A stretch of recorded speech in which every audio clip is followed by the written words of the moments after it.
ভারতের লিগে বিদেশিদের দাদাগিরি।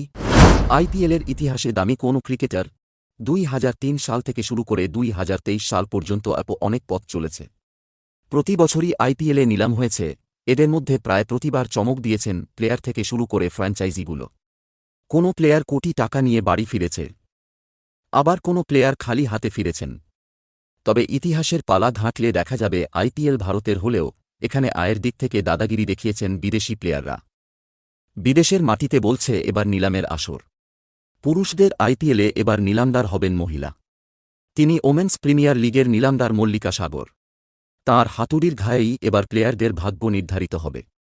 তাঁর হাতে কি এবার তৈরি হবে ইতিহাস? অর্থাৎ আইপিএলের অতীতে ধনী রেকর্ডের তালিকা কি এবার মল্লিকা সাগরের হাত ধরে ভাঙবে? সেটার দিকেই তাকিয়ে রয়েছেন সকলে।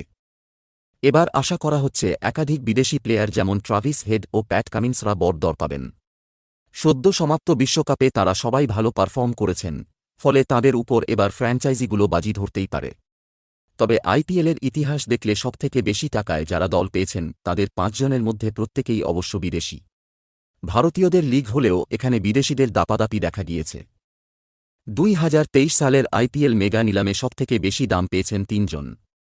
অর্থাৎ 2023 সালের আইপিএল নিলাম ইতিহাস তৈরি করেছিল। এই বছর 1850 কোটি টাকা পেয়েছিলেন স্যাম কারেন। তাকে পঞ্জাব কিংস দলে নিয়েছিল, যদিও তিনি নামের সঙ্গে সুবিচার করতে পারেননি। এরপর 1750 কোটি টাকা পান ক্যামেরন গ্রিন। মুম্বই ইন্ডিয়ান্স তাঁকে দলে নেয়। তাঁকে এবার রতবোর সঙ্গে সোয়াপ করেছে মুম্বই। এরপর তৃতীয় সর্বোচ্চ দাম পেয়েছিলেন বেন স্টোকস।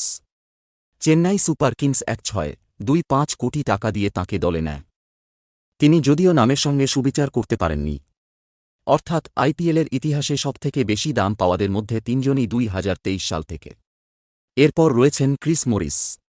তিনি 2021 সালে 1625 কোটি টাকা দিয়ে রাজস্থান রয়্যালসে যোগ দেন।